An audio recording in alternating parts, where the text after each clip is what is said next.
Bonjour à tous, le café,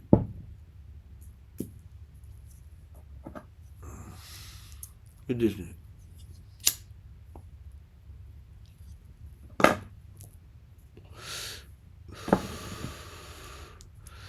Oui, toujours du miel dans le café. Un peu de miel, ça fait du bien. Moi j'aime bien le miel, j'adore ça. Donc toujours du miel dans le café. Bon ça par contre, je préfère avoir du miel un peu meilleur que celui-ci. Mais on crache pas sur du miel. Du miel, c'est du miel. Le miel, c'est sacré. Alors c'était une nuit compliquée, un réveil compliqué aussi.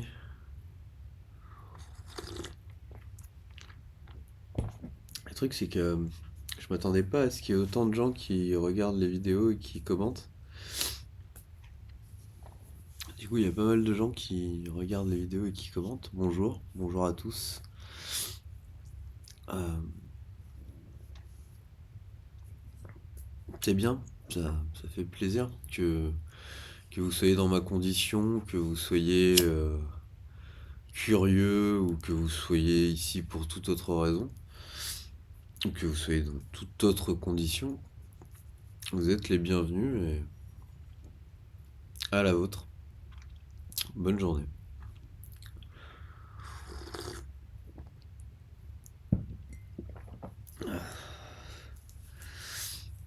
Et puis ça m'a fait me rendre compte de plusieurs choses aussi. C'est vrai que c'est difficile de parler de la schizophrénie en soi, c'est difficile de parler de ça, mais j'ai- le titre de la chaîne évoque bien sûr la schizophrénie. On n'est pas là pour la passer dans l'ombre ou la mettre sur le côté et dire non, mais en fait, c'est pas une maladie, il n'y a pas de maladie. Mais j'aime pas la considérer comme une maladie. J'aime plutôt considérer la chose comme un fonctionnement, un niveau enfin, un certain fonctionnement du cerveau. Voilà.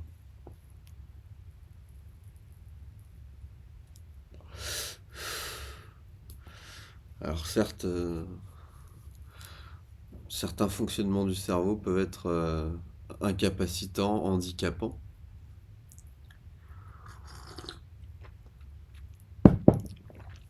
mais je préfère le considérer comme une sorte d'évolution.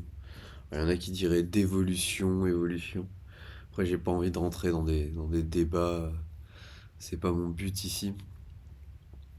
Mais vous pouvez, hein, si vous avez quelque chose à dire ou si je vous encourage à en parler. Moi, je suis pas là pour vous dire quoi dire et quoi penser. Voilà. Si vous voulez débattre dessus, libre à vous.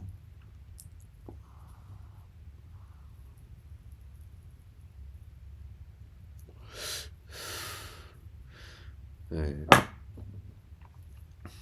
Mais oui, je me suis rendu compte que et parler de la schizophrénie, c'est compliqué.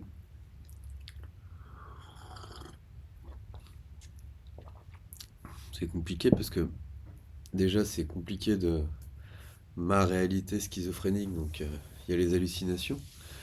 Il y a différents types d'hallucinations. Alors, on dit qu'il y a les hallucinations visuelles, les hallucinations auditives, les hallucinations aussi de sens, hein.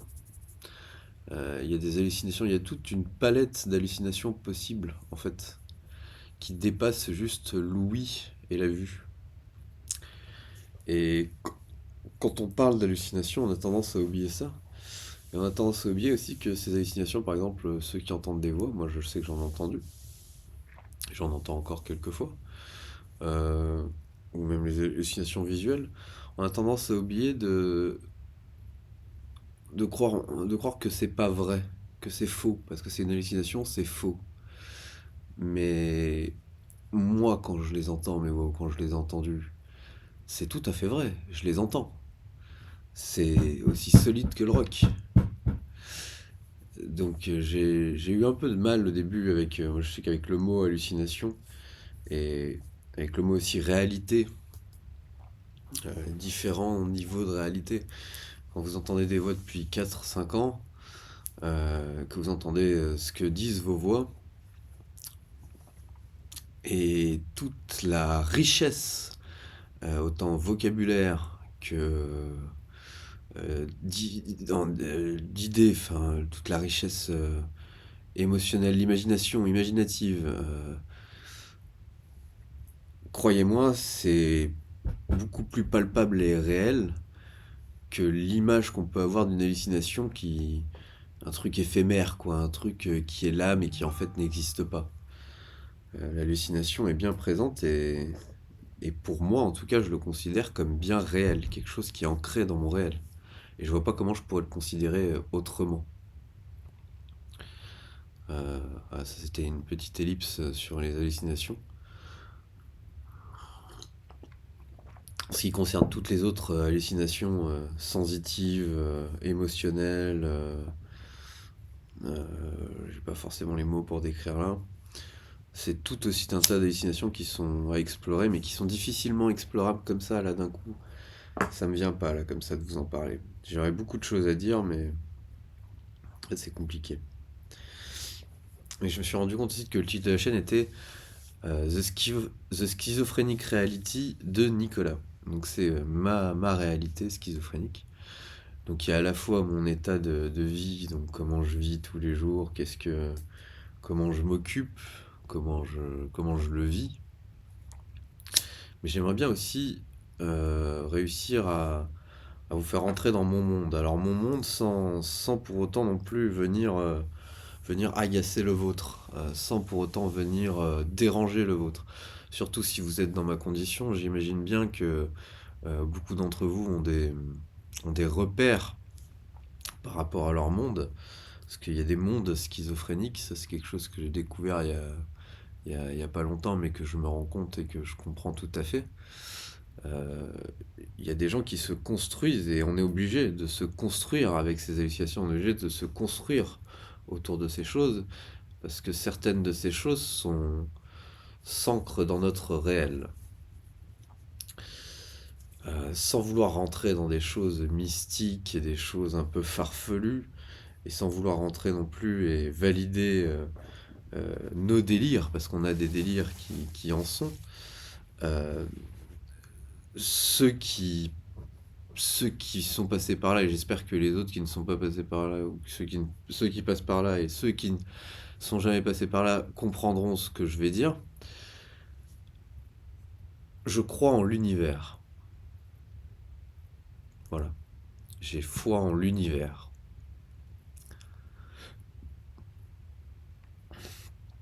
L'univers est vaste, l'univers est connecté, et il y a beaucoup de choses qui se passent dans l'univers. Voilà. Ça fait partie de mon monde.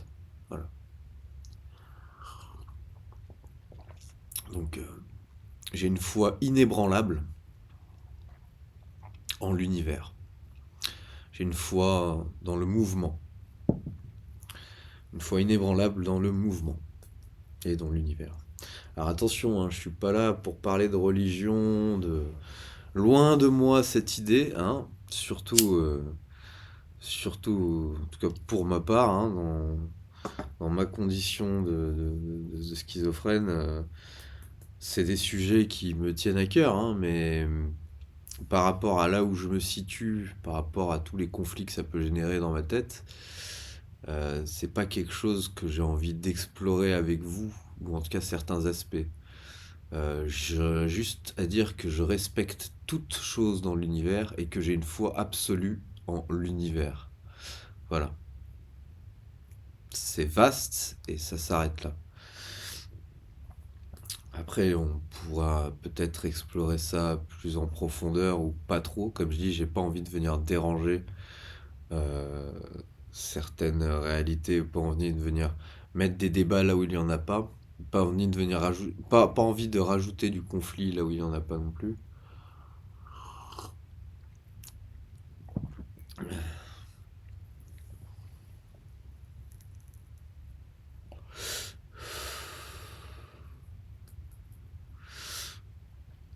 Et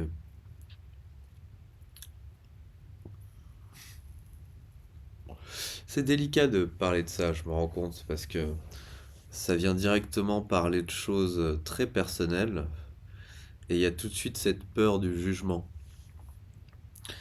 Cette peur du jugement chez les autres et cette peur de l'incompréhension surtout.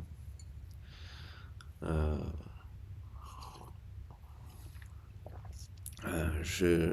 J'allais dire, si on sait écouter et si on écoute attentivement, l'univers nous répond. Euh, j'ai eu, euh, sur mon expérience, plusieurs fois, euh, la validation de ces choses-là, que ce soit au niveau de mes expériences avec la schizophrénie. Euh, Quand on écoute l'univers, l'univers nous répond. Et l'univers a ses secrets que seul l'univers lui-même pourrait dévoiler. Ah, et là, tout de suite, alors pour quelqu'un qui ne voulait pas lancer des personnes schizophrènes dans des conflits ou des choses comme ça, j'espère que ça aura pas ému certains. Et je m'entends bien quand je dis ému, c'était pas ce que je souhaitais. Mais je sens le côté tendancieux sur ces phrases et j'espère que vous ne m'en tiendrez pas rigueur. J'essaye de faire au mieux. Je me rends compte que c'est compliqué, autant pour moi que pour les gens qui regardent, qui peuvent regarder. Alors c'est pas vraiment compliqué pour les gens qui ne sont pas schizophrènes là à l'heure actuelle. C'est plus compliqué pour les gens qui le sont. Parce que tous ces sujets, c'est des sujets profonds qui sont greffés à plein d'autres sujets qui peuvent être à la fois anxiogènes, à la fois euh, voilà, c'est tout plein de sujets anxiogènes qui incluent qui, in- qui, in- qui induisent le doute. Si je vais chercher mes mots, c'est compliqué. Là, ça va encore. Ça débite parce que des fois, c'est impossible de parler. Cette incapacité à parler aussi, des fois, je sais pas si ça vous le fait. Moi, c'est quelque chose qui, ça me le fait. C'est une incapacité à parler correctement ou à trouver mes mots, alors que j'ai un vocabulaire assez enrichi, assez riche. Et mais alors que parfois, ça va débiter tout seul, vraiment tout seul. Je sais que ça le fait chez tout le monde, ça, mais c'est d'avoir le recul sur ça, de voir à quel point il y a des moments où vous êtes en capacité totale de vos fonctions motrices et de vos fonctions locutives, et qu'il y a des moments où vous êtes en incapacité totale d'aller chercher le moindre mot à cause des triggers qui peuvent vous attirer ou des pensées qui peuvent venir et qui peuvent vous bloquer dans la construction de vos phrases. Et ça, c'est quelque chose de très compliqué et de très dérangeant, je dirais, dans la condition. Ça...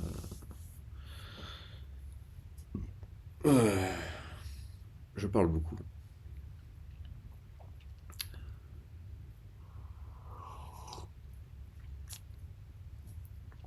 Au moins, ça m'occupe. Pourquoi j'ai lancé la chaîne aussi? Je crois que je l'ai déjà dit dans la présentation à peu près. Mais j'ai lancé surtout aussi pour moi, hein, d'un côté, hein, parce que là, ce que j'essaie, c'est de me soigner moi, hein. Euh, alors j'essaie de vous partager par le biais de cet outil, tout ça. C'est un très bon outil, au final, c'est un très bon exercice pour moi.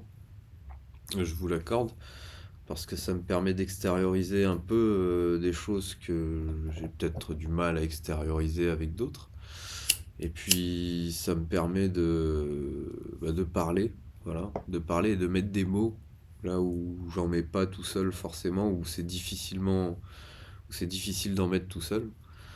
Donc en groupe avec vous, on peut discuter de ces choses-là et c'est plutôt cool. Donc c'est la raison principale pourquoi j'ai lancé ça, c'était aussi pour moi principalement, et pour pouvoir m'aider et pour pouvoir avancer, parce que en ce moment c'est vraiment compliqué.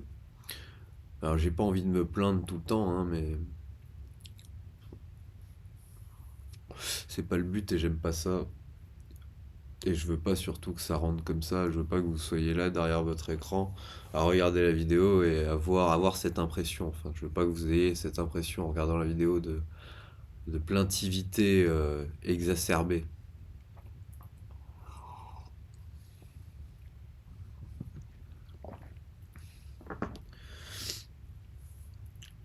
Bon, c'est une petite journée qui commence bien.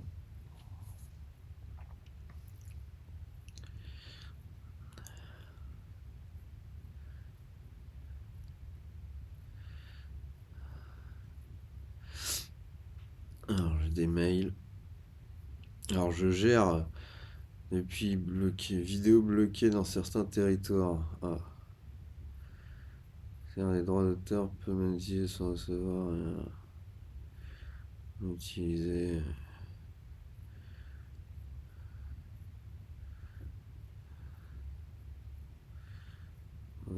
Ok. Ouais, c'est les musiques. Les musiques sur les vidéos. J'ai plein de mails, plein de notifications. C'est bien, ça fait des choses pour s'occuper. Au moins on clique, on pense pas trop quand on fait ça, même si c'est pas.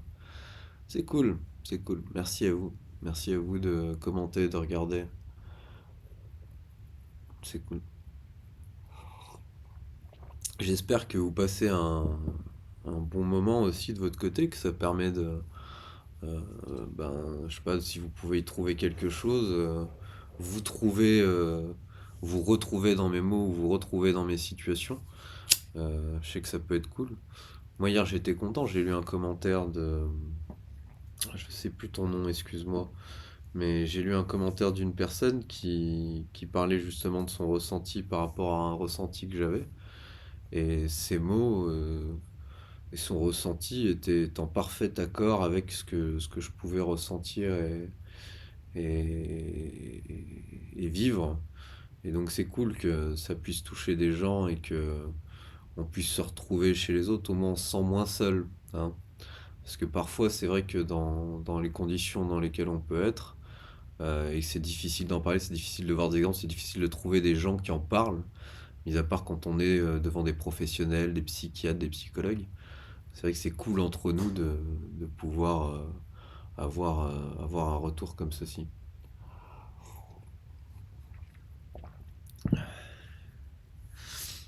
J'espère que j'ai pas réveillé mon voisin. Ah, ça aussi, ça c'est quelque chose qui revient en permanence dans ma réalité de schizophrène, c'est le voisin. Et alors, les voix, ils vont de plus belle hein, avec le voisin. Le voisin, il y est passé à toutes les sauces. Il a fait toute la cuisine, le voisin, tous les goûts, toutes les situations possibles. Et ça, il va. Hein, pensée anxiogène, phrase anxiogène par-ci, phrase complotiste par-là, pensée traversante ici, pensée transversale là. Et ça s'arrête pas.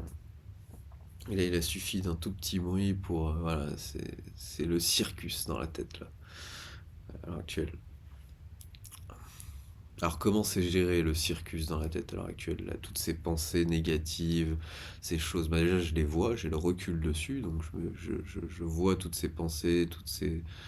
Hein, je sais que c'est tout de la bullshit, je sais que c'est tout des choses fausses, mais ça prend un bloc mémoire en fait, hein, donc ça prend une attention, hein. Donc qu'est-ce qui advient parfois? Bah, parfois c'est qu'il y a un bloc mémoire qui est pris comme ça, un bloc d'attention qui est pris sur toutes ces choses où on a le recul, parce qu'on a le recul que ces choses ne sont pas des choses normales ou des pensées logiques en fait, voilà, un manque de logique, vous voyez. Donc ça prend un bloc de mémoire où on a l'attention dessus, où on sait qu'il y a tout un manque de logique, donc on n'y fait pas attention, mais en fait on est obligé d'y faire attention. Et parfois il y a d'autres blocs de mémoire qui vont venir se rajouter, et parfois ça fait surplus, et on devient complètement pris mentalement, et ça fatigue mentalement. Il y a cette fatigue mentale qu'il peut y avoir. Et donc, il peut y avoir plusieurs strates de pensée les unes sur les autres. Avec d'un côté, mais tu vas pas faire ça toute ta vie, d'un autre côté, le voisin, d'un autre côté, qu'est-ce que tu vas faire maintenant, d'un autre côté, une sensation dérangeante, d'un autre côté, ci, d'un autre côté, ça. Et voilà, vous imaginez ça comme une boîte, avec à l'intérieur tous ces petits ingrédients, et on mélange tout. Et ça, c'est sur une seconde. Sur une seconde, vous avez les mélanges comme ça, et ça tourne comme ça toutes les secondes. Et donc, vous avez toute votre attention qui est là, qui est attentive sur ce schmilblick comme ça, et qui doit se désattentiver, qui a le recul, vous avez le recul, vous êtes là, vous avez le recul sur ça, vous voyez tout ça, dans la seconde, vous voyez toutes ces pensées, vous savez que toutes ces pensées, c'est... Donc vous essayez de ne pas faire attention à tout ça, et à côté ça tourne, quoi, ça tourne, ça tourne, ça tourne. Voilà, c'était une petite tentative d'explication de comment ça peut bourlinguer dans la tête. Et ça va très vite, bien sûr, ça va très vite. C'est comme tout le monde sait que le cerveau, ça va très vite. Quand on répond, c'est du tac au tac. Quand je parle là, quand les mots me viennent, quand je formule mes phrases, quand je dis quand, vous voyez, il y aura le temps, le moment, à chaque fois que je dis quand, vous voyez, la phrase arrive, hein, et ça arrive, tac. Quand, hein, vous avez vu la vitesse où ça va? Il y a tous les sous-processus en dessous qui sont en train de réfléchir à qu'est-ce que je vais dire après.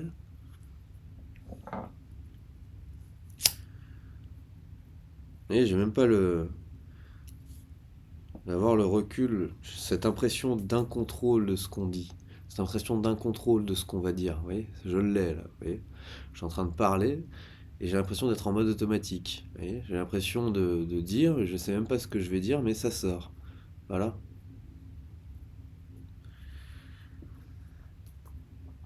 Donc il y a ça, ça aussi, ça fait partie des choses qui peuvent être embêtantes.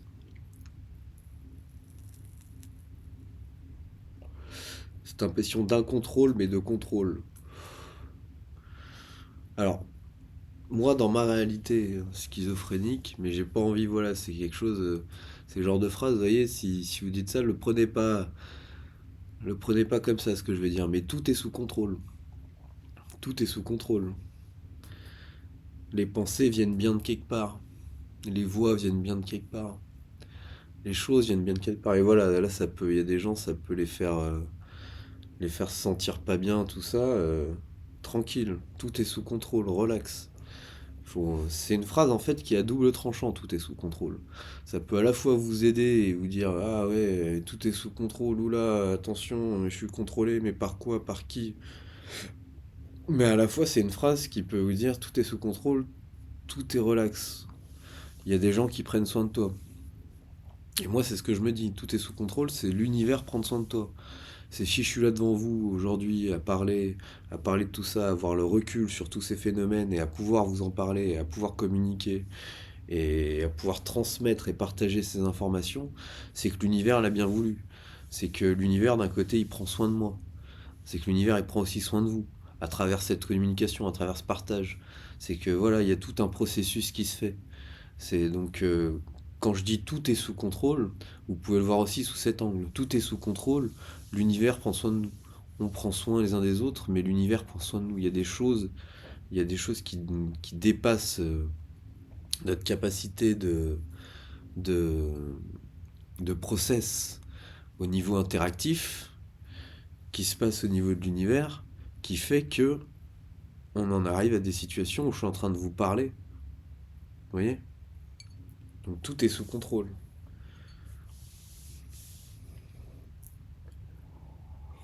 Hmm.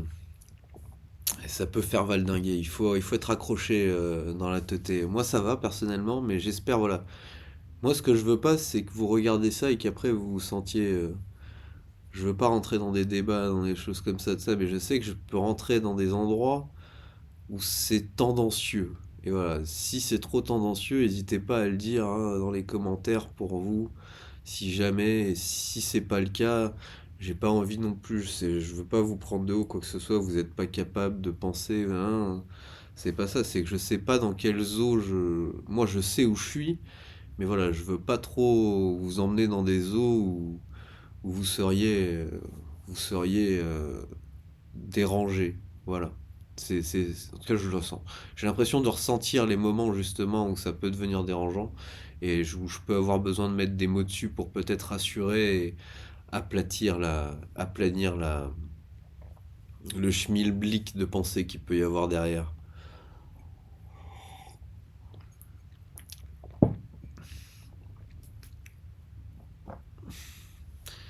Je me dis que la vidéo qu'on est en train de tourner, ça doit être incompréhensible pour quelqu'un qui n'est pas dans le truc. Je ne sais pas. Quel est votre avis?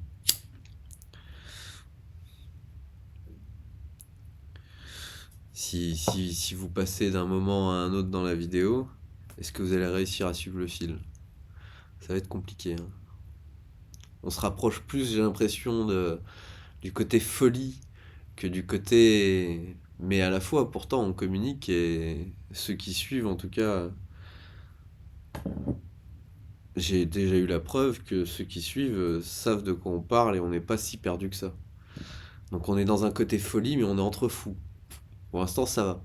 Apparemment, on est entre fous, on se comprend. Jusqu'où va-t-on se comprendre? Telle est la question. Expérience sociale.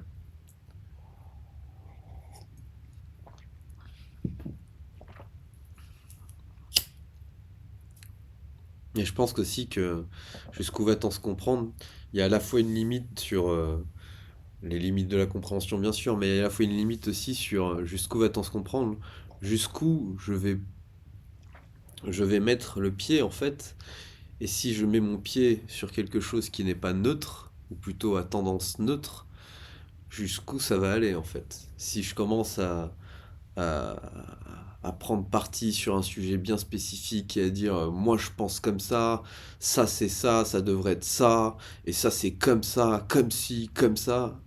Vous voyez. Donc il y a à la fois ma retenue, votre retenue aussi dans les commentaires, hein, parce que c'est pas que la mienne, hein. Il y a ma retenue et votre retenue dans les commentaires qui va amener et qui va construire les prochaines vidéos, ou voir ce que même moi je vais être amené à dire aussi dans mes prochaines vidéos, peut-être, peut-être. Pour ça, garder cette neutralité, ça c'est quelque chose qui est important pour moi. Alors, je le dis comme ça, parce que on ne peut pas avoir cette communication sur ces choses-là si on n'essaie pas d'avoir une neutralité ou se mettre, en tout cas, garder cette position neutre où on essaie juste de parler des phénomènes, de ce qui se passe et sans jugement, voilà, de juger sans juger. C'est un peu ce que je disais dans la vidéo, dans une des dernières vidéos. Juger sans juger.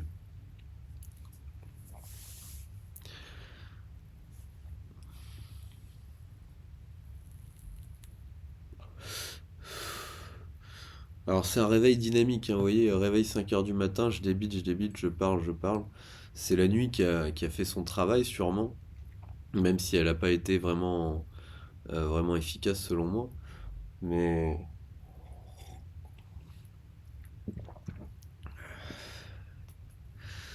on déjeune, euh, on déjeune bien, là.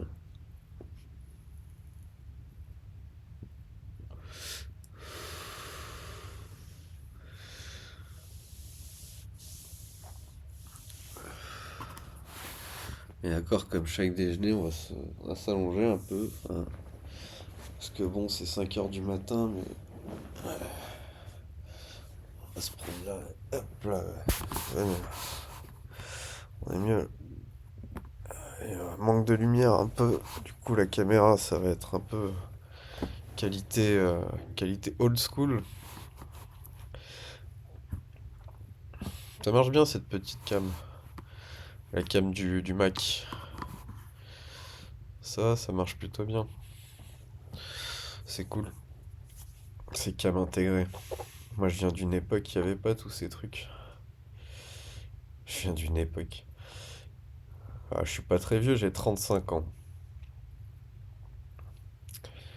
Mais à mon époque, c'était pas tous les PC portables déjà qui avaient une cam intégrée. Et la cam intégrée des PC portables, bah fallait voir la qualité, quoi. Comme la plupart des webcams, la qualité, c'était pas du 720p ou du 1080p comme on peut avoir là. Là, ça fait 2 jours que je filme. Je filme à la fois sur mon iPhone et à la fois sur le Mac. Je transfère en AirDrop les vidéos de l'iPhone sur le Mac. Je fais les montages avec iMovie. J'upload tout ça sur YouTube. Ça va, c'est facile, c'est rapide, c'est efficace. Je commence à me faire la main, j'essaie de trouver quelques petits trucs. Je découvre quelques petites astuces par-ci par-là, mais j'ai pas trop envie de me prendre la tête avec tout ça. Je veux des choses simples et je veux des formats bruts, c'est pour ça que je vais pas essayer de trop changer tout ça, mis à part peut-être la qualité de la vidéo, des petits trucs. Me filmer en double cam avec l'iPhone quand je suis dehors, ça serait pas mal. Mais j'ai pas envie de trop me prendre la tête avec ça. Le but, c'est de pas me prendre la tête avec la mise en place, c'est de vous fournir du contenu le plus facilement possible pour moi. Et pas que je pète un câble dans ma tête parce que j'ai tout plein de problèmes d'impatience et de petits problèmes aussi à gérer tout autour de ça qui sont en plus qu'on voit pas forcément, que c'est difficilement transmissible et partageable. C'est ça que je trouve qui est dérangeant en fait avec l'état mental, ou plutôt le partage de l'état mental. C'est que vous partagez, j'aimerais pouvoir vous partager, vous voyez, on prend le mental et on le met dans une frise chronologique. Et on prend un bout de cette frise chronologique qui peut être, je sais pas, 2 secondes, et on dissèque ces 2 secondes et on regarde tout ce qu'il peut y avoir dans ces 2 secondes.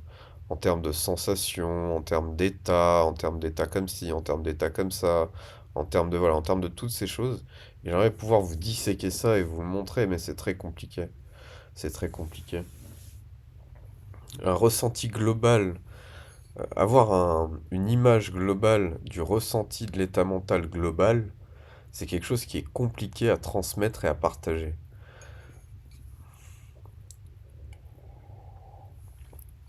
Sur l'instant.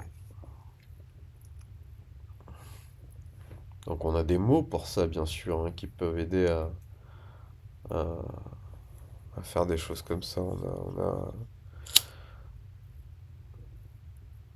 a quoi comme mot? Je me sens joyeux. Mais vous voyez,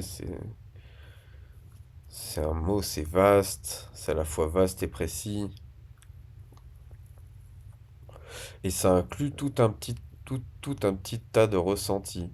Je me sens joyeux, donc à l'intérieur de moi, je sens une certaine chaleur, comme ci, comme ça. Je souris. euh, et je pourrais parler de j'ai eu, et j'ai encore, ça m'arrive, des sensations joyeuses où je pleurais. J'ai pleuré alors que je ne sentais pas comme si c'était mes larmes. Je pleurais, mais c'était pas mes larmes. Je savais pas pourquoi je pleurais. Ça m'est arrivé plein de fois. Euh, des sortes de,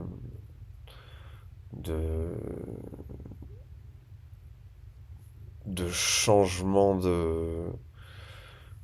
je sais pas comment expliquer. C'est difficilement explicable. Je pleurais, j'ai pleuré, et plusieurs fois, et je ne savais pas pourquoi je pleurais. Enfin, je savais pourquoi euh, les pleurs venaient par rapport aux pensées qui venaient de se construire. Je savais pourquoi les pleurs venaient, mais les pleurs ne venaient pas de moi. C'est ça, moi, ça ne me faisait pas. Je ne ressentais pas le besoin de pleurer sur ce sujet-là, mais le sujet abordé dans ma tête et la conclusion arrivée dans ma tête faisaient monter les larmes, comme une sorte de dédoublement.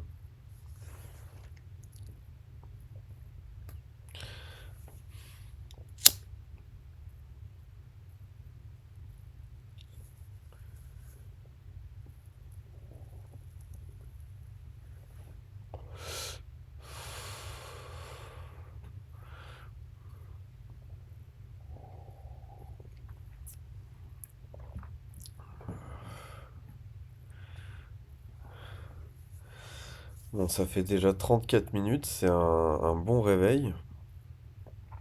Je pense qu'on va peut-être uploader tout de suite. Et puis on va continuer la journée, hein. Bon, allez, je vous laisse et je vous dis à plus tard. Tchuss!